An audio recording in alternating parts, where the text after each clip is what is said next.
Coaster रोडच्या उद्घाटनानंतर अवघ्या 3 आठवड्यानंतर बीएमसीने कोस्टर रोडच्या बोगद्याच्या प्रवेशद्वारावर पुन्हा एक नवीन साइन बोर्ड लावलाय। सध्या या साइन बोर्डचा सोशल मीडियावर बीएमसीच्या अंडरसी टनलच्या दाव्यावर वारंवार प्रश्नचिन्ह उपस्थित केले जात आहेत। या सगळ्याचा आढावा घेतला आमच्या प्रतिनिधी मीनाक्षी म्हात्रे यांनी। कोस्टर रोडच्या उद्घाटनानंतर जवळपास 3 आठवड्यानंतरच पालिकेच्या वतीने ज्या ठिकाणी नेपेन्सी रोड आहे जिथून हा टनल सुरू होतो त्या टनलच्याच प्रवेशद्वाराचा आपण बोर्ड पाहू शकतो।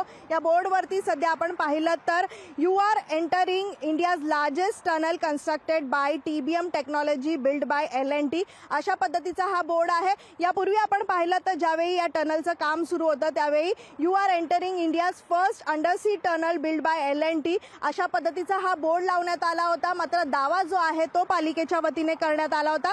मात्र अनेक सामाजिक कार्यकर्ते यासोबतच सर्वसामान्यांनी या ठिकाणाहून प्रवास केल्यानंतर या बोर्डचे फोटो काढून ट्विट केले होते सोशल मीडियावरती। यावरती अनेक प्रश्नचिन्ह उपस्थित करण्यात आले होते। एकूणच सध्या आपण पाहिलं तर सर्व काम जे पूर्ण झालेलं आहे जवळपास 14,000 कोटी रुपये या सर्वासाठी खर्च करण्यात आला होता। पण मात्र पालिकेने आता हा बोर्ड पुन्हा एकदा चेंज केलेला आहे। यावरती अनेक प्रश्न जे आहेत ते सध्या सर्वसामान्य संतापून विचारताना पाहायला मिळत आहेत। व्हिडिओ सुनील वर्मासह मीनाक्षी म्हात्रे, लोकशाही मराठी, मुंबई। लोकशाही मराठी ऐका, पहा, जागरूक रहा।